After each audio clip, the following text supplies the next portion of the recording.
امام حسین ابن علی رضی اللہ تعالیٰ عنہ مدینے سے چلے مکہ پہنچے، پھر جانا تھا کوفہ لیکن پہنچ نہیں پائے، پر آپ آگے بڑھتے رہے۔ ایک مقام آیا، نام تھا شراف۔ اس مقام پہ امام حسین ابن علی رکے اور قافلے کو روکا اور سب کو حکم دیا، سب پانی بھر لو، سب سیراب ہو جاؤ۔ کنویں کا پانی اچھا تھا اس مقام کا اور سب نے پانی بھر لیا۔ کچھ دور ہی چلے تھے کہ اچانک آپ کا سامنا مخالف فوج سے ہوا۔ یہ فوج کی تعداد مختلف روایت میں کہتی ہے 3000 اور کم سے کم روایت میں کہتی ہے 1000۔ اس فوج کا جو مخالف فوج ہے، اس کے سوا سالار کا نام حر بن یزید سیاہی ہے، وہ یزید نہیں جو آپ سمجھ رہے ہیں۔ حر جو تھا یزید کے حکم پر حسین ابن علی رضی اللہ تعالیٰ عنہ کا راستہ روکنے آیا تھا۔ یزید نے کہا امام حسین ابن علی کو کوفے نہیں جانے دینا۔ حسین ابن علی رضی اللہ تعالیٰ عنہ کا راستہ ایسا تھا کہ اس راستے تک پہنچنے کے لیے حر کو بہت تودو کرنی پڑی اور ریگستان میں بغیر پانی ساتھ لیے بہت تیز چلنا پڑا کیونکہ تعاقب کر رہا تھا، یہاں تک کہ امام حسین رضی اللہ تعالیٰ عنہ کے لشکر تک پہنچتے پہنچتے حر کی فوج کے سوار گھوڑے سب کی پیاس کے مارے حالت غیر ہو چکی تھی، اور حسین ابن علی رضی اللہ تعالیٰ عنہ اپنے صحابہ سمیت اپنے اصحاب سمیت امامِ سروں پر رکھے تلوار لیے کھڑے تھے اور سامنے سے لشکر آ رہا تھا دشمن کی۔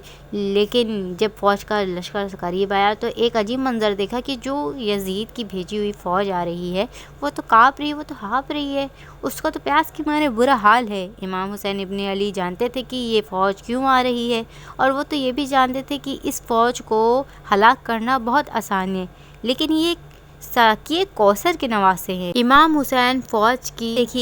حسین نے اپنی فوج کو، اپنے نوجوانوں کو حکم دیا، اس فوج یزید کے فوج کے متعلق حکم دیا کہ مخالف فوج کو پانی سے سیراب کیا جائے۔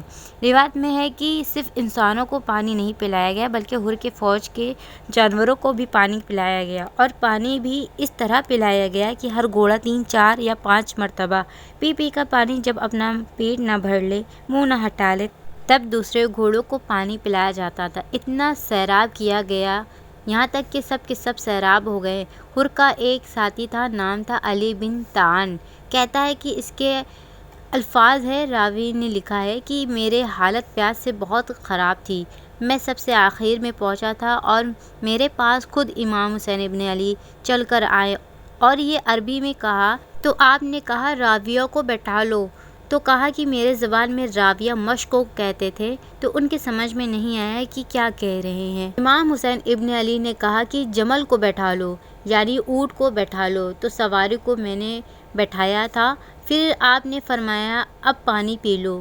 کہتا ہے کہ میں اتنا بدحواس تھا، میری حالت اتنی خراب تھی کہ میں کوشش کرتا تھا پانی پینے کی، مجھ سے پیا نہیں جاتا تھا، مجھ سے پانی گر جاتا تھا۔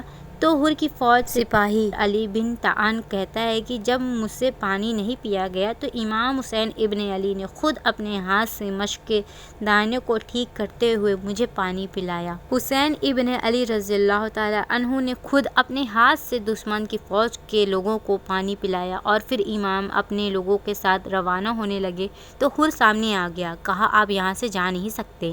یہ کون تھا؟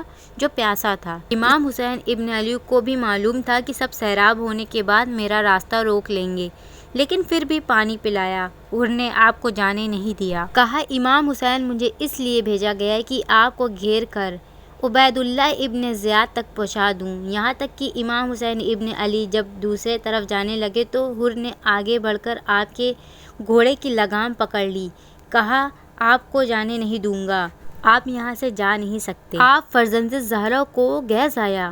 امام حسین ابن علی نے کہا حر یہ تو نے کیا کیا، یہ تو نے کیا حرکت کی، تیری ماں تیرے غم میں روئے، تو نے یہ کیا کیا؟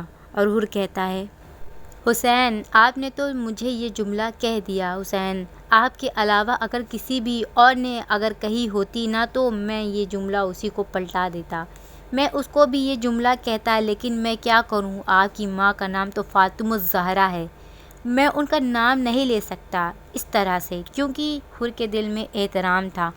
حر نے امام کو گھیر کر کربلا میں لے آیا۔ 2 محرم 68 ہجری امام علی مقام کا قافلہ ایک مقام پر آ کر رکا۔ ایک عجیب واقعہ ہوا، علماء بتاتے ہیں، کتابوں میں لکھا ہے، جب قافلہ اس مقام پر پہنچا نا تو وہاں ہوا چل رہی تھی بہت تیز سے، مٹی کا ایک گرداب ہوا میں اڑا، مٹی محمل تک پہنچی۔ امام حسین ابن علی کی بہن جناب زینب نے تڑپ کر بولی، بھیا بس، جتنی جلدی ہو سکے بھیا اس جگہ سے آگے نکلو، یہاں سے چلیے بھیا۔ امام حسین نے کہا، بہن زینب کیا معاملہ ہے، کیا ہوا؟ تو کہا، بھیا اس جگہ کی مٹی سے آپ کی خون کی خوشبو آ رہی ہے، بھیا میرا دل بہت بے چین ہو رہا ہے، اس کی خاک اڑ کے میرے اوپر آ رہی ہے، یہاں سے آگے چلیے۔ لیکن امام حسین ابن علی نے حضرت عباس سے کہا، عباس ایک کام کرو، ذرا یہاں کے کچھ رہنے والے لوگوں کو بلاؤ، کچھ مقامی لوگوں کو بلاؤ۔ پھر لوگوں کو بلایا گیا۔ امام ان سے مخاطب ہوئے، کہے اس جگہ کا کیا نام ہے؟ کسی نے کہا نینوا کہتے ہیں اس جگہ کو۔ کچھ اور لوگوں سے پوچھا گیا تو کہا گازریا کہتے ہیں۔ آپ نے بولا اچھا، اور لوگوں سے پوچھا اس جگہ کا کیا نام ہے تو کسی نے کہا شت الورات کہتے ہیں۔ آپ بولے اچھا۔ ایک بزرگ تھا، ان سے جب پوچھا گیا تو بولے کربلا بھی کہتے ہیں۔ کربلا کا نام سنتے ہی کہتے ہیں کہ بس ہم یہیں قیام کریں گے۔ سب نے مل کر خیمے لگا دیے گئے۔ حسین ابن علی کربلا پہنچے گئے۔ کربلا پہنچ کر پہلے کام کیا کہ قبیلہ ہے وہاں کا، قبیلہ بنی اسد۔ امام حسین ابن علی نے قبیلہ بنی اسد سے اس زمین کو خریدا، پھر اسی زمین کو بنی اسد کے لوگوں کو تحفہ میں دے دیا۔ بس ایک مطالبہ کیا کہ امام حسین ابن علی رضی اللہ تعالی عنہ نے بنی اسد کے لوگوں سے کہا، دیکھو بنی اسد والو، اس زمین پر ہماری قبریں بنیں گی۔ اے بنی اسد والو، جب کوئی ہمارا قبر کا پتہ پوچھنے آئے تو نہ تو انہیں پتہ بتا دینا، ہماری قبر کا جو لوگ ہمارے قبر کے زیارت سے غرض سے آئیں اسے اپنا مہمان بنا لینا، اسے پانی پلانا۔ امام حسین ابن علی نے 3 فرقے مختلف طبقات سے کیا۔ کیا مطلب؟ بنی اسد کے مردوں سے امام حسین ابن علی نے بات کہی، پھر بنی اسد کی عورتوں سے بات کہی، پھر بنی اسد کے بچوں سے امام حسین ابن علی نے بات کی۔ پہلے مردوں سے کہا، اے بندگان مردان بنی اسد، جب یہ فوج ہمیں مار کے چلی جائے نا اور ہماری لاشیں دفنانے نہ جائے، ہماری لاشیں یوں ہی پڑی ہو تو دیکھو تم کھیتی باڑی کے بہانے آنا اور ہماری قبریں کھود کے ہماری لاشوں کو دفنا دینا۔ بنی اسد کے لوگ حیران، کیا کہہ رہے ہیں امام حسین ابن علی؟ پھر جب لوگ جانے لگے تو کہا، بنی اسد کے لوگوں اپنی خواتین کو بھیجنا، میں ان سے بھی مخاطب ہوں، ان سے بولنا تمہارا مولا تمہیں بلا رہا ہے۔ بنی اسد کی عورتیں بولیں، مولا کیا ماجرا ہے، یہ کیا ہوا ہے؟ کہا، دیکھو میں فاطمہ کا بیٹا ہوں، دیکھو میں زینب کا بھائی ہوں، دیکھو میں نے تمہارے مردوں سے ایک بات کہی ہے، لیکن اگر تمہارے مرد نہ آئے نا، ہمیں دفنائے نہ آئے، دیکھو تم پانی بھرنے کے بہانے آنا، بس کسی انداز سے گڈھے کھود کر کسی انداز سے ہمیں دفنا دینا۔ عورتیں حیران۔ پھر عورتیں جانے لگی تو کہا، بنی اسد کی عورتوں اپنے بچوں کو یہاں بھیج دو، بچے آئیں۔ کہا، مولا کیا ماجرا ہے؟ کہا، دیکھو بچوں، اگر تمہارے ماں باپ نہ آئے نا، تم ایک کام کرنا، ہماری لاشیں یہاں پڑی ہوں گی، تم یہ کرنا، تم کھیلنے کے بہانے آنا، بچوں ایسا کرنا، ہاتھوں کو مٹھی سے بھر بھر کے ہماری لاشوں پر ڈال دینا اور تمہارا کھیل ہو جائے گا اور ہماری تسوین ہو جائے گی۔ پھر دن گزرتا رہا، 3 4 5 6 7 محرم کو پانی بند کر دیا جاتا ہے اور اس طرح ایک اور ظلم کا اضافہ ہو جاتا ہے۔ دوستو، آگے کی باتیں جاننے کے لیے پارٹ 3 کا انتظار کریں۔ باقی آپ لوگوں کو میری باتیں اچھی لگی ہو تو میرے چینل کو لائک کریں، سبسکرائب کریں اور شیئر کریں۔